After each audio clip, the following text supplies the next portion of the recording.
ambapo Josephine Kafura amewapa wabunge wakati mgumu katika kikao cha kamati ya bunge kuhusu usimamizi wa fedha za umma alipokuwa anahojiwa kuhusiana na kuhusika kwake katika kashfa ya ufisadi katika idara ya huduma kwa vijana NYS. Tutakuwa baadaye tunazungumza na wakili Danstan Omari pamoja na seneta wa Makueni Mutula Kilonzo Jr. ili waweze kutueleza haswa kama majopo au kamati zinazoundwa kuchunguza kashfa zimekuwa na manufaa yote, na hilo ndilo swali tunalokuuliza kwenye sehemu ya kauli yako.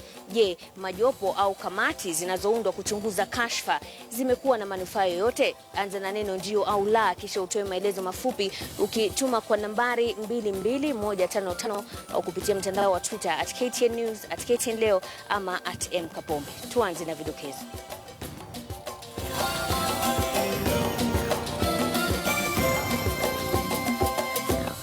Niko tayari kufanya national examination. Watahiniwa wapatao 900 waanza kufanya mitihani ya kukamilisha elimu ya msingi KCPE. I've asked you show us one receipt which you received for paying 1.6 billion shillings. I did deliver all the items that I was supposed to deliver, and that was what I was paid for. Otherwise, I did not steal any money. Josephine Kafura kumbana na maswali mazito mbele ya kamati ya bunge kuhusu matumizi ya fedha za umma, akihitajika kufafanua kuhusika kwake kwenye sakata ya NYS. Wakenya waliouawa huko Mandera kwenye shambulizi la ugaidi wiki iliyopita wazikwa huko Nyeri, familia moja ikiwazika jamaa zake wawili.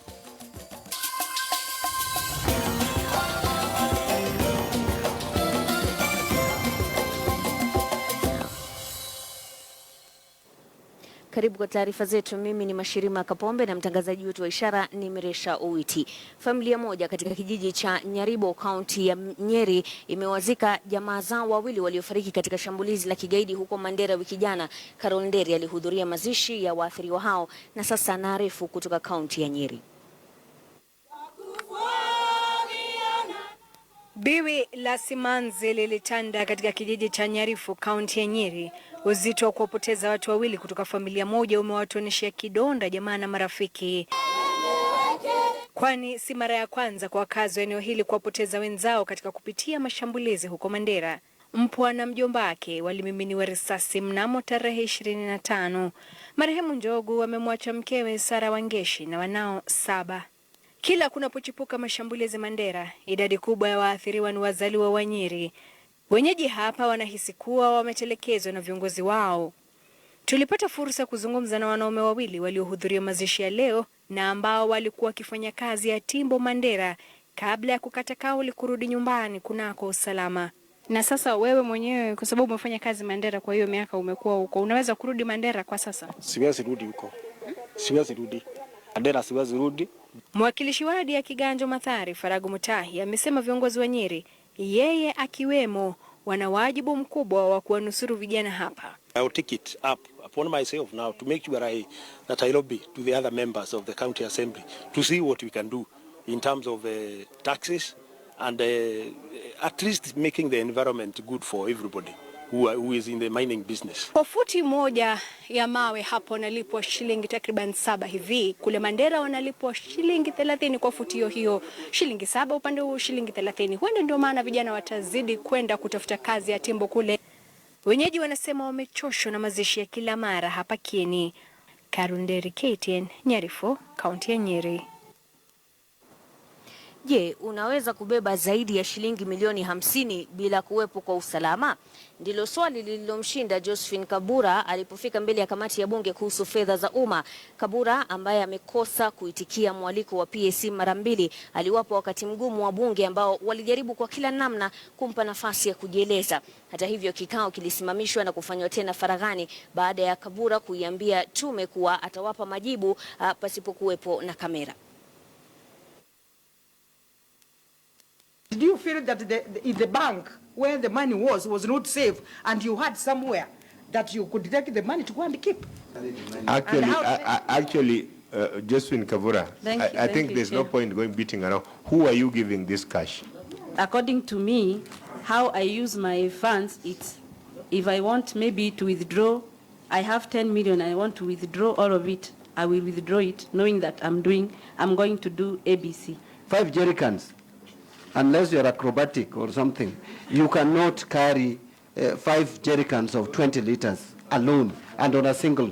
So how are you transporting this money to these suppliers, the so-called suppliers? All the cash withdrawal that I made was to pay for the materials which were being delivered to the site. I look at the witness and see somebody who has been properly coached and trained on how to behave. So I would like to request the indulgence of members to give her time to explain to the tail end every statement she's making. Her Majesty Lady Kabora, could you kindly demonstrate to us how you carried 52 million from the bank to which taxi?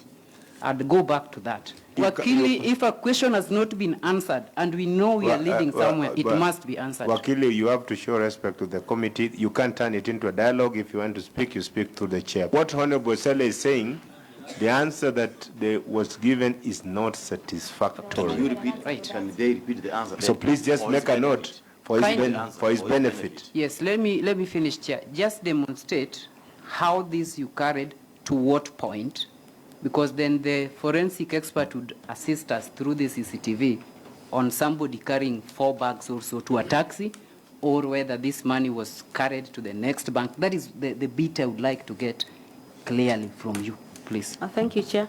The money that I mostly withdrew, it was carried using bags, and I would carry a bag at a go. Which bags? Gunias or what? Gunny bags? Carry case. Gunny bags? The carry case. Carry, what is that? What is that? You had specific bags for carrying that large amount of cash? You did? Just a bag that would fit the money. How much could you fit in one bag? It could fit 10 or 20, depending on the size of the bag. Na ndilo swala tunalijadili katika sehemu yetu ya pili ya taarifa hizi kwenye KTN News. Je, majopo au kamati zinazoundwa kuchunguza kashfa zimekuwa na manufaa yoyote? Je, majopo au kamati zinazoundwa kuchunguza kashfa zimekuwa na manufaa yoyote? Tuma kauli yako ukianza na neno ndio au la, kisha utoe maelezo mafupi. Tuambie wewe ni nani na unawasiliana nasi kutoka wapi. Unaweza kuwasiliana nasi pia kupitia mtandao wa Twitter @KTN News, @KTN Leo ama @MKapombe, na bila shaka tuweza kusoma baadhi ya jumbe hizo katika sehemu yetu ya pili ya taarifa hizi, tukiwa naye wakili Danstan Omari na seneta Mutula Kilonzo Jr. Katika masuala ya elimu sasa, watahiniwa wa mitihani ya darasa la 8 KCPE wameanza rasmi mtihani huo kote nchini. Hata hivyo, kumekuwa na lalama kutoka baadhi ya shule ambapo wanafunzi waligundua hawakusajiliwa kufanya mtihani. Cecilia Wakesho na taarifa hiyo kwa ukamilifu. Mwendo wa saa 2 kasorobo hivi katika shule ya msingi ya Moi Avenue jijini Nairobi, shughuli ya kuwapapasa watahiniwa 59 waliosajiliwa ilikuwa ikiendelea. Na hali ikawa ni ile kwenye kaunti 47 kote nchini. Watahiniwa 900 walipoanza rasmi mtihani wa kitaifa KCPE mwendo wa saa 2:30. Huwa tunakuwa na security moja, wakati huu tumepewa ofisa wawili.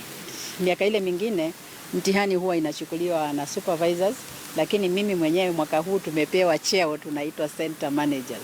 The children are very receptive this year. They've been having collaborative grouping discussions, and because we had a lot of time from July, they were well prepared. Masharti ya Wizara ya Elimu kwa ushirikiano na Wizara ya Usalama wa Ndani, miongoni mwao matumizi ya vijikaratasi wazi vya kubebea vifaa vya kuandikia na hata usalama wa hali ya juu kwenye chumba cha kuhifadhi mitihani ya kila siku yakaonekana kutiliwa maanani, mwalimu mkuu akiachiwa usukani wa kuhakikisha yote shwari. When you open the paper, just smile with the paper and give yourself just confidence and determination in yourself. We are happy about the measures that have been put in place about cheating. In ULATE, we always believe in dipping where we have sowed, and cheating is not in our vocabulary. Watahiniwa 55 wa kituo cha gereza cha Naivasha vile wakapitia mchakato sawia na wengine.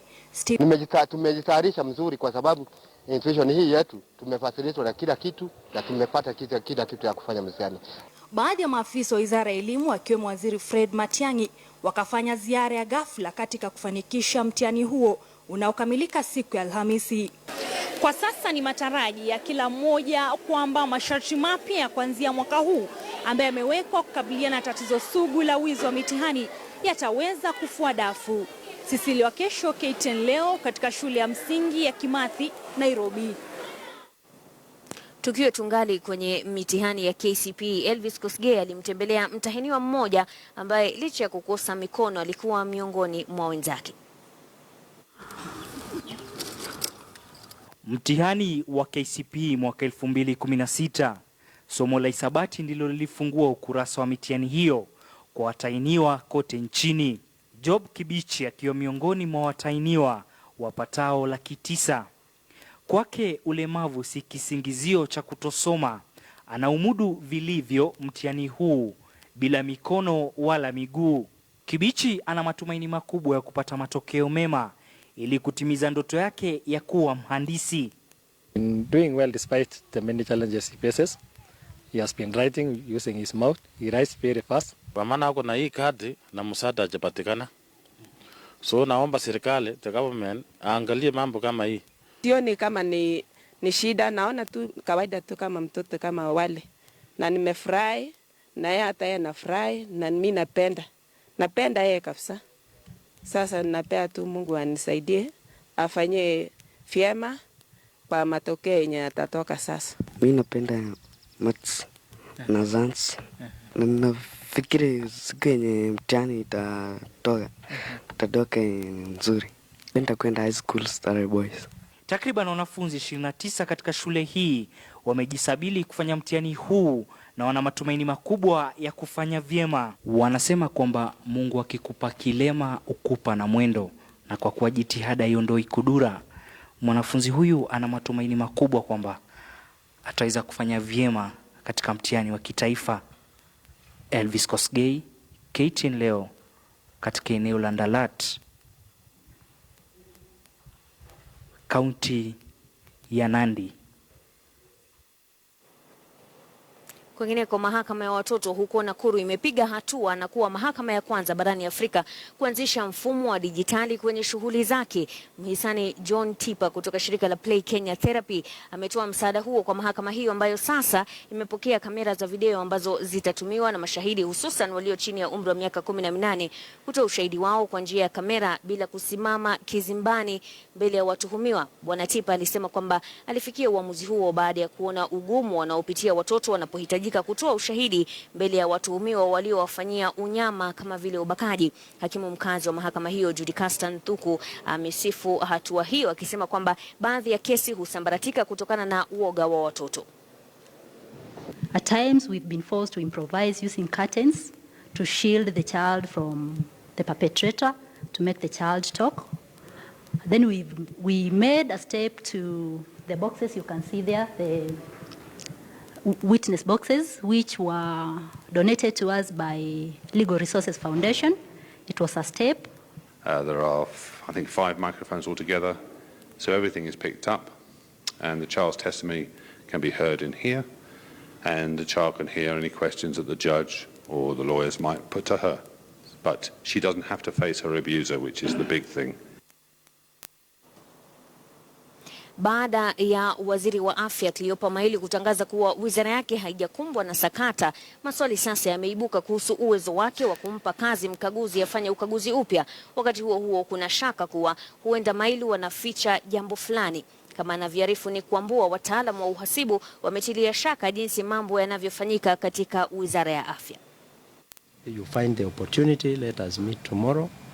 Waziri wa afya Cleopa Mailu hata baada ya panda shuka kwenye wizara yake alijitokeza kujaribu kulitakasa jina la wizara kwa kusema kuwa vyombo vya habari vilikosea kwenye taarifa ya kupotea kwa zaidi ya shilingi bilioni 5 wizarani. Mailu anadai kuwa baada ya ukaguzi kiwango kilichokuwa kikichunguzwa na shilingi bilioni 3.1, ila wahasibu wanatilia dukuduku ukaguzi huo. I don't think the ministry can reduce the figure. As an accountant, I don't think you can say, I have looked at my figures and I now know that the figure has reduced. I don't think they have that, they can't purport to have that responsibility. Mkaguzi Bernard Mushere aliyebaini kupotea kwa shilingi bilioni 5.3 katika Wizara ya Afya alianza kazi rasmi mwezi Juni mwaka 2016.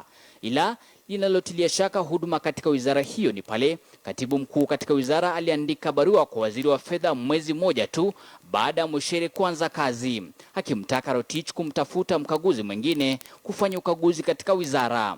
Katika barua hiyo, wizara ya fedha inaonekana ikieleza kwamba mkaguzi wa wakati huo katika wizara hahamishwe kisha mwingine ateuliwe. If a CEO of a company that is listed wrote to the board and says that he or she wants the auditor to be removed, chances are it's the CEO who might leave. And to safeguard the internal auditor, they are normally not direct employees of the organization. Ripoti yake Bernard Mushere ilionyesha kuwa wizara ya afya imekuwa ikitumia vibaya fedha zilizonuiwa kwa ununuzi wa chakula cha wagonjwa wa virusi vya ukimwi na ununuzi wa vifaa vya huduma za kujifungua. Mailu alinukuliwa akidai kuwa atamtafuta mkaguzi kufanya ukaguzi kando na ule uliofanywa na Mushere, lakini wataalamu wanadai hana uwezo. We would have to pay additional money to a private independent auditor when we actually have a constitutionally mandated auditor. Wizara ya Afya sasa kupitia kwa waziri Cleopa Mailu inadai pesa zilizokuwa zikichunguzwa ni bilioni 3.1 na hivyo basi bilioni 5.3 zilizoibuka kupotea wizarani humo hazina msingi thabiti. Je, huu ni mchezo wa paka na panya wizarani? Wakenya wataamini nani kati ya wizara na mhasibu? Je, Wakenya watapata ukweli?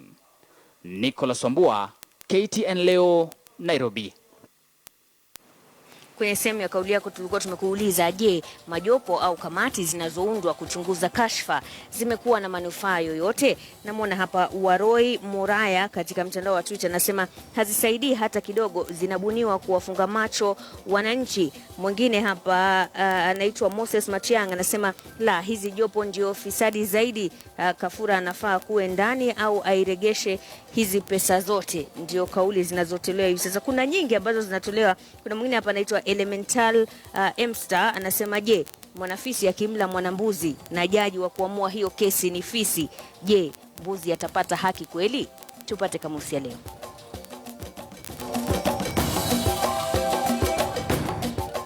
Katika kamusi ya leo tunaangazia neno timtimu.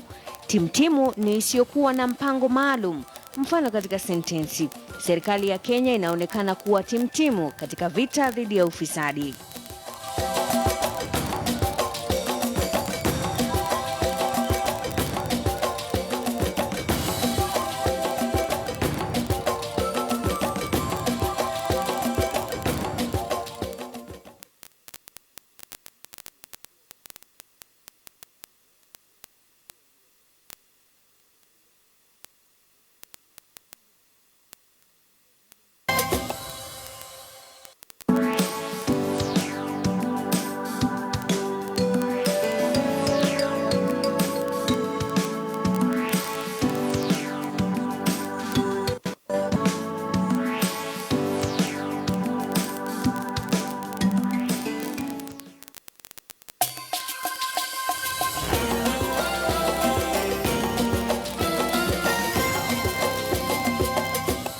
Na Min Machine wikendi hii kwenye mechi ya ufunguzi ya kombe hilo. Timu hiyo imedokeza kwamba azimio lao kuu ni kuhakikisha wanahifadhi kombe hilo kwa mara ya pili. Klabu ya raga ya Kabra Sugar ilitoa taji la Kenya Cup simu jana baada ya miaka miwili kwenye ligi. Klabu hiyo kutoka kaunti ya Kakamega iliwaacha wengi vinyowazi baada ya kubwaga baadhi ya timu ambazo zilipigiwa upatu kutoa taji hilo. Huku zikiwa zimesalia siku chache kabla msimu kung'oa nanga, timu hiyo inahisi kwamba imejiandaa vilivyo kwa msimu wa mwaka huu. So far so good. I think we are happy with the strides we've made.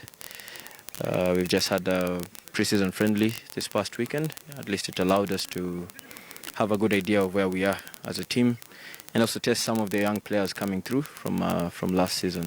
Klabu hiyo imedokeza kwamba msimu huu kutetea taji hilo itakuwa ni kibarua kigumu, sababu kuu ikiwa baadhi ya timu zitakuwa zinasaka ubingwa huo. Winning it was one thing last season. And I think anyone who followed last season league closely will realize that there's a lot of top rugby being played in Kenya at the moment. There's good teams out there and everyone is looking to win the title. Timu hii iliwasajili wachezaji wapya msimu huu na kocha mkuu anaamini kwamba wachezaji hao wataisaidia timu hiyo sana. Kocha huyo pia anadokeza kwamba wachezaji kutoka Fiji watakuwa nguzo muhimu msimu huu. This season, as expected, they've settled in. They're now more familiar with the game, how it's played here, so they should be more familiar with how things go about. Baada ya kupoteza baadhi ya mechi mbali na nyumbani, timu hii inaazimia kushinda mechi za ugenini ili kuisaidia kufuzu raundi ya mchujo. Our plan obviously is first and foremost try and win our home games. You have to win your home games first before you even talk about the away games. Kabrasi itachuana na Mean Machine kwenye mechi yake ya kwanza tarehe 5 katika uwanja wa Kakamega. Robinson Okenye, KTN Michezo. Wakfu wa Loto ndio wafadhili wakuu wa mashindano ya riadha ya Baringo yatakayoandaliwa Jumamosi ya tarehe 5 mwezi huu wa Novemba. Waandalizi wanahisi kwamba ndiposa michezo mbalimbali itie fora, lazima washikadau watilie maanani talanta chipuka mashinani. Mashindano haya yanafahamika sana kwa kumzindua bingwa wa London katika riadha Mary Keitany. Mashindano haya yanatarajiwa kuleta pamoja wanariadha walio na uzoefu na wale ambao wanawania kuwarithi vigogo hao.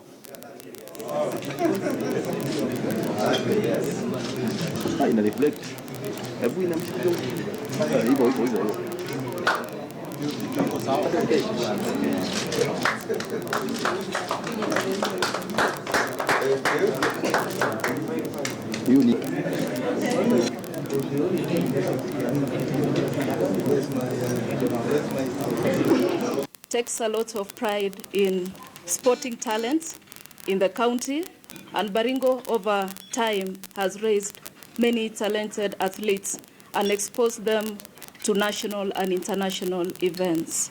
Our athletes, not only in athletics, they need a platform where their talent is brought up to a level where they can be recognized, and also when the talent is brought up, we need to nurture the talent. So we, in our small way, we hope that this Baringo Marathon is a platform for that. Je, majopo au kamati zinazoundwa kuchunguza kashfa zimekuwa na manufaa yoyote? Atsorei Nicholas anasema jopo zina manufaa kwani zinachimbua habari za kina kuhusu ufisadi. Asasi za sheria ndizo butu zinawapapasa wafisadi. Boniface Marendi anasema ndio, zimekuwa na manufaa sana. Bila tume, Wakenya wengi hawangelijua ni kiwango gani cha pesa hupotea.